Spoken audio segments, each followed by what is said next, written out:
Jumpa lagi dengan saya, Willy Drums, tetap di The Sinners Channel.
Ada dua pandangan yang menonjol berkaitan dengan keselamatan seseorang yang nantinya dapat disistematiskan untuk menentukan keselamatan dari orang Kristen yang bunuh diri.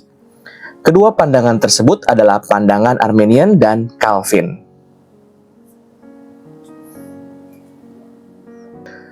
Dalam pandangan Arminian, ada dua poin penting berkaitan dengan keselamatan seseorang. Pertama, Allah menginginkan semua orang diselamatkan. Yeskiel 33 ayat 11, 2 Petrus 3 ayat 9, 2 Timotius 2 ayat 3-4, Kisah Para Rasul 17 ayat 30-31. Bukan saja lewat pernyataan-pernyataan diktatif semacam itu, tetapi juga dalam sifat universal dari banyak perintah dan nasihat Allah tampak bahwa Dia menginginkan keselamatan seluruh umat manusia. Yesaya 55 ayat 11, Matius 11 ayat 28. Kedua, semua orang mampu percaya atau memenuhi syarat-syarat untuk diselamatkan. Hal tersebut disebabkan karena Allah memberikan anugerah yang datang terlebih dahulu, prevenient grace. Allah memberikan anugerah tersebut tanpa pandang bulu. Dengan anugerah tersebut, seseorang mampu memberikan tanggapan yang benar terhadap Injil Kristus Yesus. Dengan demikian, keselamatan dapat diperoleh melalui usaha orang tersebut menerima tawaran Yesus untuk bertobat.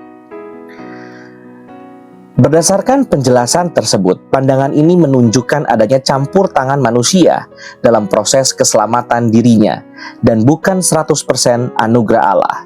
Dengan mengacu kepada Ibrani 6 ayat 4-6, Ibrani 10 ayat 26-27, pandangan ini menyimpulkan bahwa ada kemungkinan orang yang sudah percaya akan murtad dan meninggalkan Yesus sehingga keselamatannya bisa hilang. Kita tahu bahwa bunuh diri menunjukkan ketidakpercayaan manusia terhadap Allah dan melawan kehendak Allah sebagai sumber kehidupan. Maka, berdasarkan konsep keselamatan pandangan Arminian, seorang Kristen yang bunuh diri menunjukkan dirinya berpaling dari Allah dan menjauhi kasih Kristus. Karena itu, keselamatan yang telah diusahakannya bisa hilang sebagai akibat tindakan bunuh diri tersebut.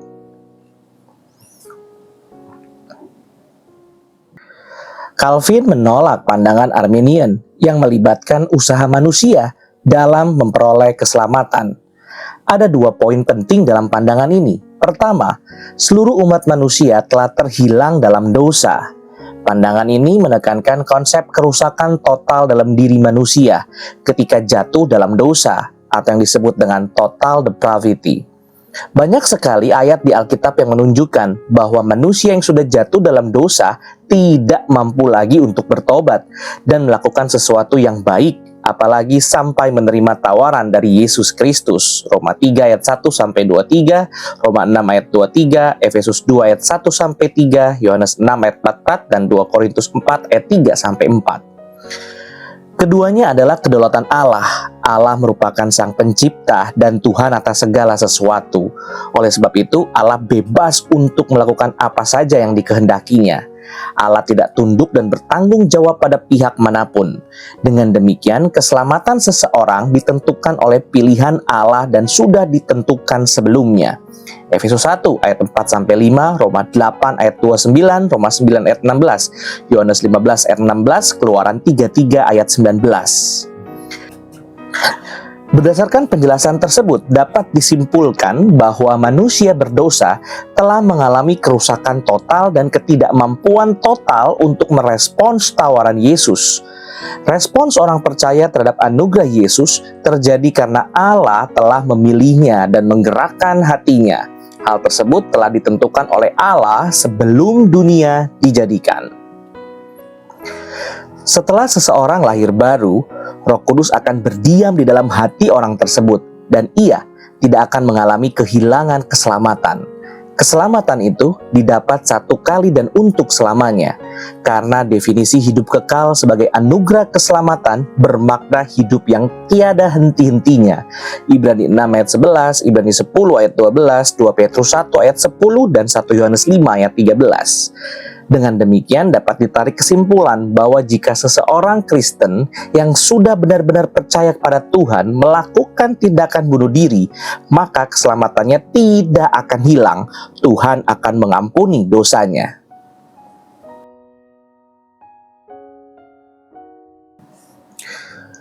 Dengan adanya dua pandangan tersebut, perspektif mana yang seharusnya dipegang oleh setiap orang percaya sebagai sebuah kebenaran? Penelaahan Alkitab dapat menjadi kunci jawaban bagi setiap orang Kristen.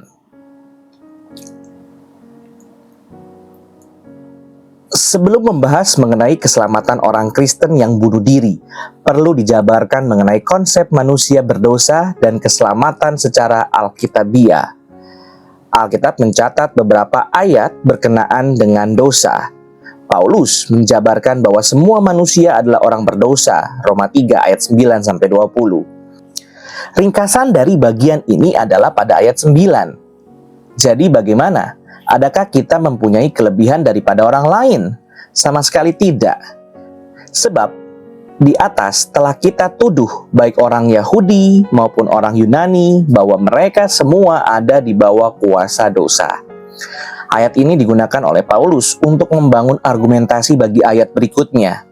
Ayat 10-18 menjabarkan keberdosaan manusia yang mengakibatkan tidak ada seorang pun yang benar di hadapan Allah. Roma 3 ayat 23 menguatkan ayat-ayat ini dengan menegaskan bahwa semua orang telah berdosa dan telah kehilangan kemuliaan Allah. Douglas J. Moo menjabarkan bahwa Paulus sedang mengulang penjelasan mengenai universalitas dosa mulai dari Roma 1 ayat 18 sampai Roma 3 ayat 20.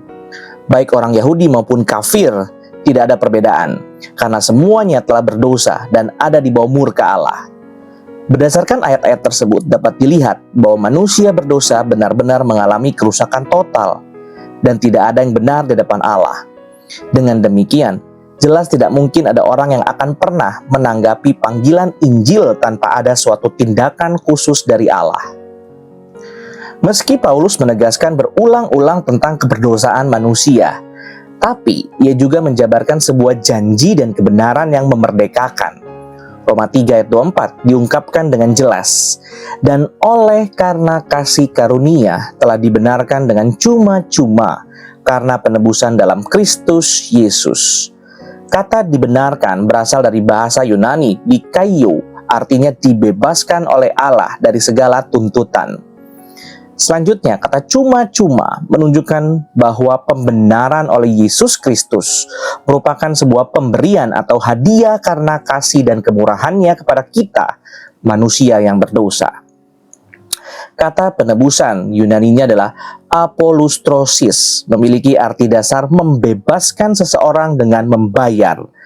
Kata lain yang memiliki relasi dengan kata ini adalah tebusan atau lutron, dan banyak digunakan secara luas dalam Kitab Perjanjian Baru untuk menggambarkan signifikansi kematian Kristus. Markus 10 ayat 45, Lukas 24 ayat 21, Roma 8 ayat 23, 1 Korintus 1 ayat 30, Efesus 1 ayat 7 dan 14, Kolose 1 ayat 14, Titus 2 ayat 14, 1 Petrus 1 ayat 18. Jadi dapat disimpulkan bahwa manusia ada di dalam kuasa dosa dan sudah selayaknya untuk dihukum. Namun dengan kemurahan hati Allah, pembenaran Kristus melalui pembenarannya di kayu salib diimputasikan atau diperhitungkan kepada orang berdosa sehingga mereka diselamatkan dari kematian kekal. Dengan demikian, keselamatan yang didapat oleh orang percaya merupakan sebuah pemberian Allah dan tidak ada seorang manusia pun yang dapat mengusahakannya. Efesus 2 ayat 8-9, Roma 9 ayat 15-16. Hal itu merupakan kedaulatan Allah untuk memilih umatnya, dan Ia sudah menentukannya dari semula. Roma 8 ayat 29-30, Roma 9 ayat 15 dan 18, Efesus 1 ayat 11-14. Selanjutnya, perkataan Yesus dalam Yohanes 10 ayat 27-30 merupakan suatu pernyataan tentang jaminan keselamatan yang sangat tegas, khususnya ayat 28. Dalam anak kalimat tidak akan binasa, Yohanes menggunakan istilah negatif rangkap dua, onmeh, dengan menggunakan tenses aorist yang merupakan cara penekanan khusus mengenai sesuatu yang tidak akan terjadi di masa yang akan datang. Dengan demikian, Yesus ingin mengungkapkan bahwa keselamatan yang sejati tidak dapat hilang.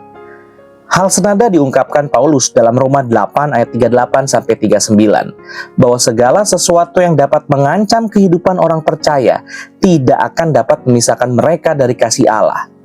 Kasih Allah tersebut dinyatakan lewat penebusan Kristus Yesus di kayu salib dan bersifat kekal. Roma 5 ayat 8 dan Roma 6 ayat 10. Sedangkan nats Alkitab Ibrani 6 ayat 4-6 yang sering digunakan oleh pandangan Arminian untuk menunjukkan bahwa orang percaya dapat murtad, sebenarnya memiliki pengertian bahwa orang percaya mungkin saja murtad, namun hal itu tidak akan pernah terjadi. Hal itu disebabkan karena anugerah Allah terus menyertai hidup mereka, termasuk melalui peringatan yang dinyatakan dalam kitab Ibrani ini. Adanya peringatan tersebut menyadarkan kita orang percaya untuk tetap setia kepadanya. Dengan demikian, saya setuju dengan pandangan Calvin bahwa keselamatan merupakan pemberian Allah dan Allah berdaulat untuk memilih umatnya. Jika keselamatan itu sudah didapatkan oleh seseorang, maka hal tersebut tidak akan pernah hilang. Pertanyaan kritis selanjutnya adalah, apakah dengan adanya kasih karunia Allah yang memberi keselamatan kekal itu membuat orang percaya bisa berbuat dosa dengan seenaknya? Paulus dengan tegas memberikan jawaban pada Roma 6 ayat 2a, sekali-kali tidak. Penjelasan dari ayat ini dijabarkan oleh Paulus pada bagian selanjutnya, Roma 6 ayat 3-11. William Barclay menjelaskan bahwa pada bagian ini Paulus ingin mengajarkan 3 hal penting, yaitu yang pertama adalah hal yang buruk jika menggunakan kasih karunia sebagai alasan untuk berbuat dosa. Yang kedua, orang yang sudah percaya seharusnya bertekun dalam hidup yang sama sekali baru. Yang ketiga, seseorang yang sudah menerima Kristus bukan hanya sekedar mengalami perubahan etis, namun ada persekutuan yang nyata di dalam Kristus. Selanjutnya, dalam Roma 6 ayat 12-14, Paulus mengajarkan pelaksanaan praktis yang mendukung pengajaran bagian sebelumnya, Roma 6 ayat 1-11. Pada bagian praktis ini, Paulus menegaskan bahwa meskipun orang Kristen sudah mengalami lahir baru dalam Kristus dan menjadi orang percaya, kehadiran dosa dapat terjadi terus-menerus melalui tubuh dan keinginan. Karena itu, Paulus mengajak setiap orang percaya untuk berjuang menghadapinya. Dan dalam perjuangan tersebut, mereka mengandalkan pertolongan Allah dan bukan kekuatan sendiri. Roma 7 ayat 24-25. Jadi seharusnya orang Kristen yang sudah percaya tidak lagi bertekun dalam dosa, namun hidup dalam perjuangan melawan dosa. Meskipun demikian, tidak tertutup kemungkinan orang tersebut dapat jatuh dan melakukan dosa lagi, termasuk dosa bunuh diri. Yang penting untuk dicatat adalah, keselamatan orang tersebut tidak hilang karena adanya kasih pengampunan dari Allah, tetapi ia tetap harus memberi pertanggung jawab tentang dirinya sendiri kepada Allah. Roma 14 ayat 12. Alkitab mencatat hanya satu-satunya dosa yang tidak dapat diampuni, yaitu dosa menghujat Roh Kudus, Markus 3 ayat 29. Namun timbul pertanyaan baru. Apakah orang percaya yang sudah dipilih Allah tersebut mungkin melakukan bunuh diri ketika mereka menghadapi ancaman, tantangan, dan pergumulan hidup?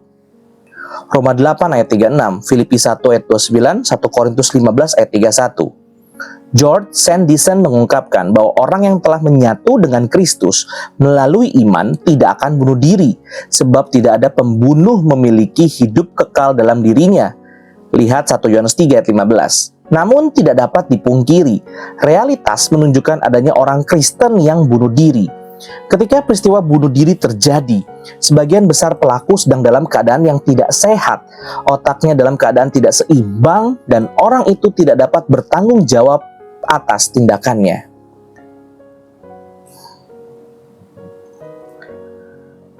Yakobus 2 ayat 20 dan Yakobus 2 ayat 26 mengajarkan bahwa iman harus sejalan dan selaras dengan perbuatan.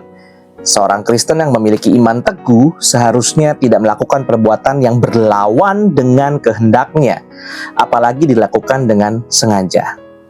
Dengan demikian, bisa ditarik implikasi logis bahwa orang Kristen yang bunuh diri membuktikan bahwa orang tersebut memiliki iman yang kosong. Perilaku tersebut kemungkinan dilakukan oleh orang Kristen yang belum benar-benar percaya kepada Yesus Kristus, dan Roh Kudus belum berdiam di dalam dirinya. Togardo Siburian menjabarkan bahwa iman yang berdasarkan kelahiran baru oleh Roh Kudus lebih besar daripada roh yang ada dalam dunia ini. Kalaupun usaha bunuh diri tetap dilakukan karena kedegilan dan kepahitan hidup, maka usaha tersebut tidak akan berhasil karena Allah memelihara orang pilihannya.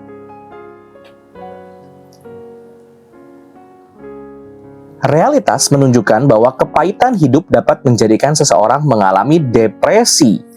Keadaan jiwa yang tertekan akan dapat membuat seseorang melakukan tindakan secara tidak terkendali. Dan hal yang sering muncul dalam benak orang tersebut adalah kematian yang kemudian berkembang menjadi suatu usaha untuk bunuh diri. Dari pemaparan tersebut dapat disimpulkan bahwa adanya pergumulan yang berat, penganiayaan, kondisi yang sangat sulit mungkin dapat membuat orang Kristen yang sudah lahir baru tidak tahan menghadapinya dan mengalami depresi berat. Depresi itu kemungkinan dapat memunculkan pemikiran untuk mengakhiri hidupnya dan bisa berlanjut pada tindakan bunuh diri. Hal tersebut merupakan dosa di hadapan Allah. Di dalam proses pengurusan, orang yang sudah lahir baru tidak luput dari kecenderungan berbuat dosa, termasuk dosa bunuh diri. Markus 3 ayat 29 menjabarkan bahwa dosa yang tidak diampuni adalah menghujat Roh Kudus. Dengan demikian, keselamatan yang sudah diterima oleh orang percaya tersebut tidak akan hilang. Roma 8 ayat 38-39, Yohanes 10 ayat 27-30. Karena Allah yang penuh kasih akan mengampuni dosa orang tersebut. Tindakan bunuh diri dengan alasan apapun merupakan dosa dan melawan kehendak Allah. Namun keselamatan dari orang Kristen yang melakukan bunuh diri harus dihubungkan dengan keberadaan imannya. Memang kita tidak akan pernah mengetahui iman seseorang secara pasti, karena hanya Tuhan dan diri orang tersebutlah yang mengetahuinya. Dengan demikian, saya sangat sulit memberikan jawaban secara pasti perihal diselamatkan atau tidaknya orang Kristen yang bunuh diri. Saya akan menjabarkan 3 kemungkinan jawaban. Pertama, di tengah segala pergumulan hidup, ada kemungkinan orang Kristen yang sudah lahir baru tidak melakukan tindakan bunuh diri. Hal ini disebabkan karena providensia Allah selalu menyertai hidupnya. Kalaupun usaha bunuh diri tetap dilakukan karena kedegilan hati orang tersebut, namun usaha itu bisa jadi tidak akan berhasil karena anugerah Allah akan menyertai hidupnya. Kedua, ada kemungkinan juga orang Kristen yang sudah lahir baru benar-benar sudah tidak tahan dengan adanya tekanan yang berat, penganiayaan, dan kehidupan yang sangat pahit. Selanjutnya, orang tersebut memutuskan untuk melakukan tindakan bunuh diri dan usaha yang dilakukannya berhasil. Saya setuju bahwa orang tersebut tetap diselamatkan. Alasannya adalah keselamatan yang sudah diberikan Allah tidak dapat hilang.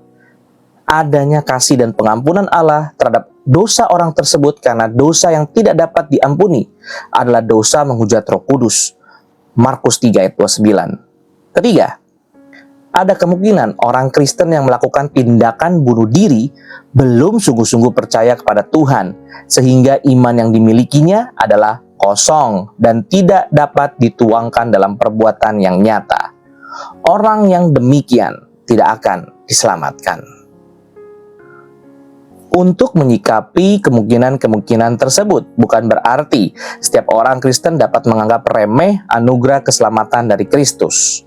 Setiap orang Kristen justru seharusnya menyadari bahwa kehidupan mereka merupakan anugerah Tuhan.